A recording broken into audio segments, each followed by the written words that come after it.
Hi అండి, అందరికీ నమస్తే. నేను మీ మాధవరావు, ప్రకృతి వ్యవసాయం.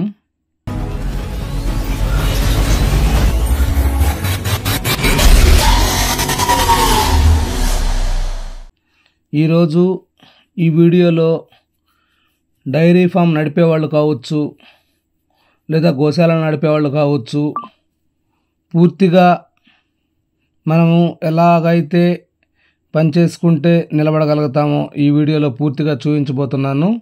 అయితే ఏంటంటే ఇక్కడ అందరూ నాలాగా కష్టం చేయగల వాళ్ళు ఉంటారు ఉండరు అనేది తీసి పక్కన పెడితే, కనీసం పర్యవేక్షణ అనేది ఉంటే 100% మనం ఎలా నిలబడచ్చు అనేది నేను క్లియర్గా ఈ వీడియోలో చెప్పబోతున్నాను. ముందుగా నా ఛానల్ సబ్స్క్రైబ్ చేసిన వాళ్ళందరికీ మరీ ధన్యవాదాలండి. ఇంకా ఎవరైనా సబ్స్క్రైబ్ చేయవలసిన వాళ్ళు ఉంటే తప్పకుండా సబ్స్క్రైబ్ చేయండి, షేర్ చేయండి, లైక్ చేయండి. ఇలాంటి మరిన్ని వీడియోలు, మరింత సమాచారాన్ని మీ ముందుకు తీసుకొచ్చేదానికి నేను ప్రయత్నం చేయగలను. ఇక టాపిక్లోకి వెళ్దాం. ఇక్కడ నేను ప్రతిరోజు పర్యవేక్షణ చేసే పని ఏంటంటే 3 గంటలకి తెల్లవారుజామున మా డైరీ ఫామ్కి వచ్చి చక్కగా ముందు పని వాళ్ళని లేపుకొని, ఆ తర్వాత అన్ని యానిమల్స్ని చక్కగా వాటిని నిద్రలేపి, ఎందుకంటే చక్కగా అన్నీ ఒకసారి పెండబెట్టేస్తాయి మనం లేపంగానే. అందుకని ఏంటంటే పూర్తిగా అన్నిటినీ నేను లేవగొడతాను. లేపిన తర్వాత చక్కగా ముందుగా మాకు 2 పని వాళ్ళు ఉన్నారు. 2 పని వాళ్ళు నేను కలిసి, ఎందుకంటే పూర్తిగా పనిలో ప్రతి విషయంలో కూడాను నేను లేకుండా పని అనేది జరపను. ఖచ్చితంగా నేను వాళ్ళతో పాటు, వాళ్ళకంటే ఎక్కువగా కూడా పని చేయగలను కాబట్టి, ఎందుకంటే పని వాళ్ళతో పాటు మనం చేసుకోగలిగినప్పుడు ఇంకా కొన్ని యానిమల్స్ కూడా ఎక్స్ట్రాగా మనం ప్లాన్ చేసుకొని పెట్టుకోగలిగితే మనం ఖచ్చితంగా ఈ డైరీ ఫామ్లో సస్టైన్ అవ్వచ్చు. ఇక్కడ చూసి మీరు గమనిస్తే అదిగోండి మా పని వాళ్ళు 2 వాళ్ళు వాళ్ళతో పాటు నేను, నాతో పాటు వాళ్ళు కూడా చక్కగా పనిచేస్తారు. ఫస్ట్ 3 గంటలకు లేచిన తర్వాత 1 గంట సేపు చక్కగా పెండ తీయటం జరుగుతుంది. ఈ పెండ తీసిన తర్వాత క్లియర్గా చక్కగా అదే టైంకి ప్రతిరోజు మనం ఏవైతే దానాలు ఇస్తామో, ఈ దానా కూడా మ్యాక్సిమం నేను షాపుల్లో కొనేదానికి ఇష్టపడను. ఎందుకంటే మనం షాపుల్లో కొంటే చాలా ఎక్కువ రేట్లు అయిపోతాయి. మనం ఎప్పుడైతే రైతుల దగ్గర పంటలు పండినప్పుడు సంవత్సరం పోయినంగా నేను తీసుకొని, అది జొన్నలు కావచ్చు, సజ్జలు కావచ్చు, ఏవైనా ఒక సంగటిలాగా, అంటే మనం ఎలాగైతే పువ్వు వండుకుంటామో అలాగనే చక్కగా ఉడకబెట్టి ప్రతిరోజు ఇవ్వడం జరుగుతుంది. తర్వాత ఏంటంటే నేను చేసే పని చక్కగా షెడ్ మొత్తం పెండ తీసిన తర్వాత క్లీన్గా కడిగి, ఎందుకంటే ప్రతిరోజు 2 పూట్ల ఉదయం సాయంత్రం ఖచ్చితంగా నేనైతే నా ఫామ్ మొత్తాన్ని క్లీన్ చేయడం జరుగుతుంది. ఈ క్లీన్ చేసినందువల్ల ఏంటంటే ఫంగస్ తయారు కాదు. కొంతమంది ఏమనుకుంటారంటే 2 పూట్ల కడిగితే షెడ్డు ఆరదు, లేదా కింద గచ్చు ఆరదు, ఇలాంటి భ్రమంలో ఉంటారు. అవన్నీ పిచ్చి మాటలు. ఎందుకంటే మనకు వాటరు సోర్సు వెళ్ళే వాలు ఎక్కువగా ఉంటే, అంటే వేటవాలు ఎక్కువగా ఉంటే చక్కగా, నాకెందుకంటే పైపెచ్చి ఇంకోటి షెడ్ మొత్తానికి గాను ఫ్యాన్లు కూడా బిగించుకోవడం జరిగింది. మనం క్లీన్ చేసి చక్కగా అదే టైంలో ప్రతి యానిమల్కి ఇలా టబ్బులు పెట్టి వాటర్ ఇవ్వడం జరుగుతుంది. ఈ టబ్బులు ఏంటంటే గతంలో మామూలుగా మన ఫ్యాన్సీ షాపుల్లో దొరికే టబ్బులు పెట్టినందువల్ల ఏంటంటే అవి కాళ్ళు పెట్టి పగిలిపోవటం ఇలాంటివి జరుగుతున్నాయి. కాబట్టి అలాంటి దాని నుంచి కొంచెం ముందుకు ఆలోచించి మనం 200 లీటర్ల డ్రమ్ములు ఉన్నాయి కదా, బ్లూ డ్రమ్ములు, అవి వచ్చేసి గ్లూకోజ్ టిన్స్ అవి వస్తుంటాయి కెమికల్ ఫ్యాక్టరీస్ నుంచి. అవి తీసుకొని హాఫ్ కట్ చేసి చక్కగా మనం నీళ్లు, అదే బీహార్ పని వాళ్ళు కావచ్చు, లేదా హర్యానా వాళ్ళు కావచ్చు, యూపీ వాళ్ళు కావచ్చు, వీళ్ళందరూ ఏంటంటే మ్యాక్సిమం ఘాట్లో పెట్టేస్తారు. ఆ ఘాట్లో పెట్టినందువల్ల ఏంటంటే చాలా ఫంగస్ తయారవుతుంది. ఫంగస్ తయారయ్యి యానిమల్కి చాలా అది అంత ఫ్రీగా వాటర్ తాగేదానికి ఇష్టపడదు. ముఖ్యంగా గోవులు అయితే అసలు ఇష్టపడవు. కాకపోతే ఏంటంటే తెలియని వాళ్ళు, అబ్బా వీళ్ళు బీహార్ వాళ్ళు భలే పని చేస్తున్నారు, వీళ్ళు చాలా నీట్గా చేస్తున్నారు అనేది భ్రమలో చాలామంది బ్రతికేస్తున్నారు. అయితే ఏంటంటే ఇంకోటి కూడా, వాళ్ళు చేసేటప్పుడు మనం గమనిస్తే క్లియర్గా మీకే అర్థమైపోతుంది.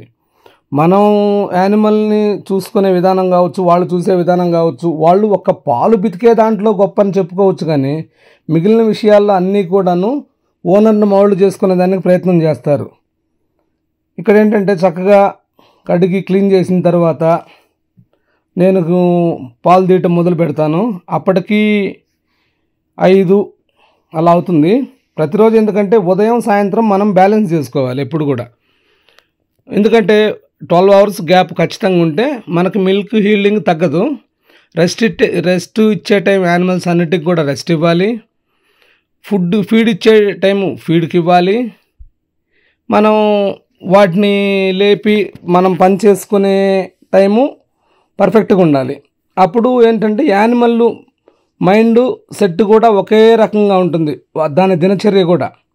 ఆ తర్వాత పాలు తీసుకున్న తర్వాత చక్కగా పొలానికి వెళ్ళి మనకి ఎంత గడ్డి అయితే అవసరమో, నాకైతే మొత్తం టోటల్గా 40 యానిమల్స్ ఉన్నాయండి. ఈ 40 యానిమల్స్కి మామూలుగా అదే బీహార్ పని వాళ్ళు కావచ్చు, లేదా ఇతర రాష్ట్రాల పని వాళ్ళు కావచ్చు, ఒక 20 కట్టలు కోసి అయ్యో మిగిలిస్తున్నాయి, తినట్లేదు సేటు గారు, అది ఇదని మనకి ఎన్నెన్నో కథలు చెప్తారు. ఇవన్నీ ఏంటంటే నేను గడిచిన సంవత్సరాల్లో చూసిన విషయాలే. అయితే ఏంటంటే ఆవు కూడా కనీసం మనం చక్కగా దాన్ని చూసుకొని దానికి ఫీడ్ ఇవ్వగలిగితే, అంటే ఫుడ్ గడ్డి కానీ ఇవ్వగలిగితే 40 నుంచి 50 కిలోలు ఖచ్చితంగా రోజు మీద తింటుంది. మేమైతే మా దగ్గర యానిమల్స్ రోజుకు 2 టబ్బులు, అంటే ఉదయం ఒక టబ్బు, రాత్రికి ఒక టబ్బు, అంటే 40 కిలోలు ఉంటుంది. మేము 80 కిలోల వరకు ఫీడ్ ఇస్తాం. అదే బీహార్ వాళ్ళు ఏం చేస్తారంటే, బయట పని వాళ్ళు గడ్డి తక్కువ ఇచ్చి మ్యాక్సిమం ఓనర్ చేత ఎక్స్ట్రా, అంటే షాపుల్లో దొరికే దానాల మీద ఆధారపడే విధంగా, ఎందుకంటే వాళ్ళకి అక్కడ శ్రమ తగ్గుతుంది. ఇంకోటి కూడా ఏంటంటే నేను గమనించింది, బయట పని వాళ్ళతో గడ్డి ఎక్కువ వేస్తే పెండ ఎక్కువ వేస్తుంది అనే ఆలోచన కూడా చాలామంది దగ్గర చూశాను నేను. అదే అంటే వేస్ట్ చేస్తాయి సెడ్జీ, అట్లా పాడు చేస్తాయి, ఇంత గడ్డి వేయటం వేస్ట్, ఇట్లాంటివన్నీ నేను విన్నాను.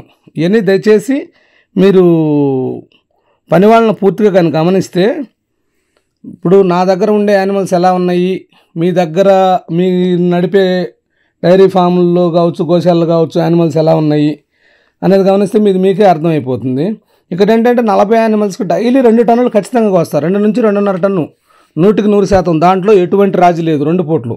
అయితే ఏంటంటే కొంతమంది ఏంటంటే 2 పూటలు ఒకే గడ్డిస్తే, పచ్చి గడ్డిస్తే యానిమల్కి కరెక్ట్గా ప్రోటీన్స్, విటమిన్స్ ఇవన్నీ పిచ్చి మాటలు. మనం చక్కగా 2 పూటలు మనం ఒకే కూరతో తింటే బాగున్నామా? అలాగనే ఏంటంటే మన యానిమల్స్కి కూడా మాకు అవకాశం ఉన్నప్పుడు ఏమంటే 2 పూటలు అదే వేస్తాము. వర్షాకాలం వచ్చినప్పుడు ఏంటంటే అప్పుడు ఎండుగడ్డిని మనం సంవత్సరానికి మూలంగా దాచిపెట్టుకుంటాం కాబట్టి అప్పుడు వాడతాము. ఒక్కొక్కసారి ఏంటంటే 2 కలిపి కూడా, పచ్చిగడ్డి తక్కువ ఉన్నప్పుడు ఏంటంటే పచ్చిగడ్డిలో ఒక 5-6 కట్టలు ఎండుగడ్డి కలిపి కుట్టి కొట్టేసి చక్కగా హాయిగా, అసలు యానిమల్కి ఫీడ్ ఇచ్చే విషయంలో మాత్రం ఎటువంటి రాజీ ఉండదు.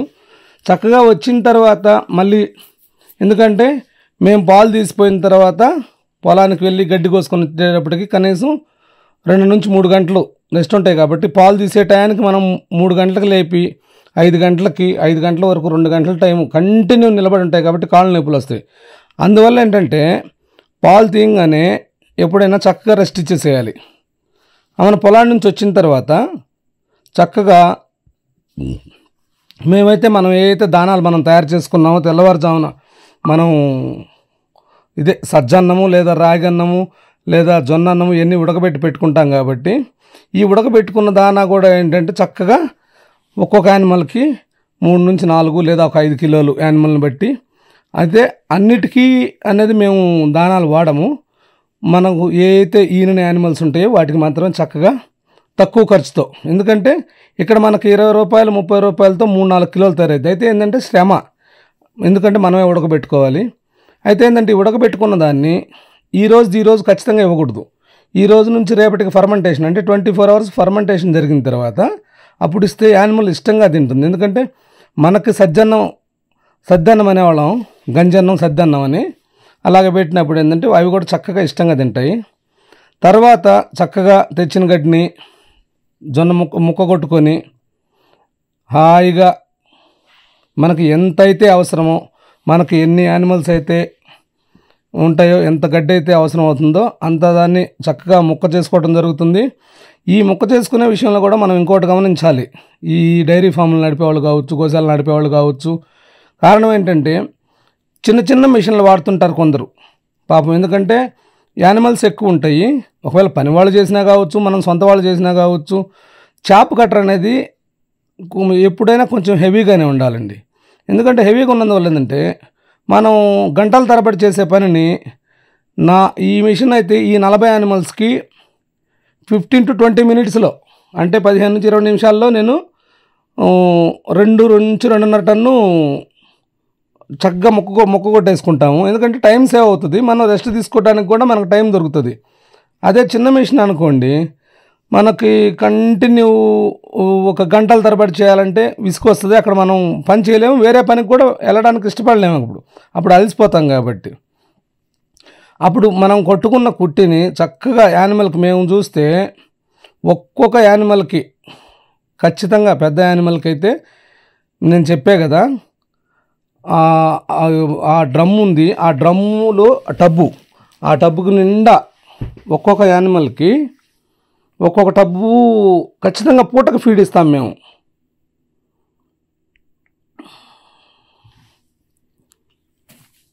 ఇది నేను వాడే చాప్ కట్టర్ అయితే ఇది వచ్చేసి సర్దార్ మోడల్ అంటారు. అయితే తీసుకుంది విశ్వకర్మ, బాగానే పనిచేస్తుంది 10 years నుంచి. నేను ఇది తీసుకుని 10 years అయింది. అంటే నేను ఇది ప్రమోట్ చేయటం కోసమని కాదు, నేను వాడే వస్తువు గురించి మాత్రమే చెప్తున్నాను. దానివల్ల ఏంటంటే మీకు మీ స్థాయిలో మీరు ఏది తీసుకోవాలనేది మీరు ఆలోచన చేసుకోవచ్చు. అయితే ఏంటంటే మ్యాక్సిమం మన లోకల్ పని వాళ్ళకి మనం ఇచ్చేది కరెక్ట్గా ఇస్తూ, అయితే వాళ్ళ దగ్గర ఉండి కనీసం పని చేయలేకపోయినా పర్యవేక్షణ చూసుకుంటుంటే గోశాలలు, డైరీ ఫామ్లు ఎప్పుడూ లాస్ పోరండి. చాలామంది ఏంటంటే ఈ పర్యవేక్షణ అనేది లేక పని వాళ్ళ మీద పూర్తిగా ఆధారపడి వదిలేసి ఏదో మనకు టైంకి పాలు వస్తున్నాయి, అమ్ముకుంటున్నాం, పైసలు వస్తున్నాయి, వెనుతిరిగి చూసుకుంటే చాలా లాస్ పోతున్నారు. ఇదిగోండి చూడండి, ఇక్కడ గమనిస్తే నేను ఒక్కొక్క యానిమల్కి ఒక్కొక్క టబ్బు 100% దాంట్లో రాజీ లేకుండా నేను ఫీడ్ అందిస్తాను. కనీసం అది 35 నుంచి 40 కిలోలు ఖచ్చితంగా ఉంటుంది. 2 పూటలు, అంటే ఉదయం ఒక గంప, రాత్రికి ఒక గంప. అప్పుడు యానిమల్ ఎప్పుడు తగ్గదు. రెండోది ఏంటంటే యానిమల్లు ఎప్పుడు మనుషులు వచ్చినప్పుడు మనుషులను తిరిగి చూడకూడదండి. తిరిగి చూసింది అంటే అది ఆకలితో ఉందని అర్థం. నేను గమనించింది, మనం అది వాటిని గమనించి కానీ మనం ఫుడ్ కానీ పెట్టగలిగితే యానిమల్ ఎప్పుడు తగ్గదు, మంచిగా ఉంటుంది. ఇప్పుడు ఇంకోటి, మన డైరీ ఫామ్ ఆవరణం కూడా ఎప్పుడు చాలా నీట్గా ఉంచుకోవాలి. నీట్గా ఉంచుకుంటే ఏంటంటే దోమల నుంచి కావచ్చు, లేదా చెడు పురుగులు, పాములు, పురుగులు లాంటివి కావచ్చు, ఇలాంటివి రాకుండా నీట్గా ఉంటాయి. ఇంకా సస్టైన్ అవ్వాలంటే మ్యాక్సిమం తమకున్న పరిధిలో అక్కడ అవకాశాన్ని బట్టి ఇలా కోళ్ళు లేదా ఏదైనా చిన్నవి మనకి అక్కడ ఏదైతే బెటరో, ఏదైతే మనం మార్కెటింగ్ చేసుకోగలం అలాంటివి పెంచుకుంటే మనం కొంత ఆదాయాన్ని కూడా మనం పొందగలగచ్చు. చూడండి, ఇక్కడ చక్కగా హాయిగా నా పశువులన్నీ హాయిగా తిన్నాయి, చక్కగా వండుకున్నాయి. ఇంకెందుకంటే వాటికి మైండ్లో ఎటువంటి ఆలోచన ఉండదు. ఎందుకంటే హాయిగా మనం ఇవ్వాల్సిందన్నీ 3 గంటల నుంచి చక్కగా వాటికి ఏదైతే అవసరం అని మనం గమనిస్తామో అన్నీ ఇచ్చేసాము. యానిమల్ చూస్తే నీట్గా ఉంటుంది. వాతావరణం కావచ్చు, వాటి మైండ్ సెట్ కూడా చాలా నీట్గా ఉంటాయి. మనం అప్పుడు చక్కగా ఏ మాట చెప్తే ఆ మాట వింటాయి. ఎంత అగ్రెసివ్గా ఉన్న యానిమల్ అయినా మనం చూసుకునే విధానంలో మంచిగా కానీ చూసుకోగలిగితే చాలా మంచిగా తయారవుతాయి. ఇవన్నీ నేను గత 12 సంవత్సరాల నుంచి చూస్తున్నాను. నా దగ్గరకు వచ్చేటప్పుడు పొడిచే యానిమల్లు లేదా అసలు అది తన్నడం లేదా పట్టుకుంటే మనుషులను పడవటం ఇలా ఉండే యానిమల్స్ కూడా చాలా చక్కగా ఉంటున్నాయి. చూడండి, ఇదంతా మధ్యాహ్నం అయిపోయిన తర్వాత చక్కగా రెస్ట్ ఇచ్చేస్తాము. మరలా వచ్చి యథాప్రకారంగా సాయంత్రం మరలా 3 గంటల నుంచి 6-7 గంటల లోపల చక్కగా పని ముగించుకొని చక్కగా మనం ఇవ్వాల్సిన ఫీడ్ మొత్తం నీట్గా మరలా ఫీడ్ పోసేసి మళ్ళీ సాయంత్రం పూట ఒక్కొక్క యానిమల్కి ఒక్కొక్క గమ్ పోసేసి ఎంత హాయిగా తింటున్నాయో ఇక్కడ మీరు గమనిస్తే క్లియర్గా చూడొచ్చు. దయచేసి నా ఛానల్ని అందరూ సబ్స్క్రైబ్ చేయండి, షేర్ చేయండి, లైక్ చేయండి. జై జవాన్, జై కిసాన్, జై హింద్.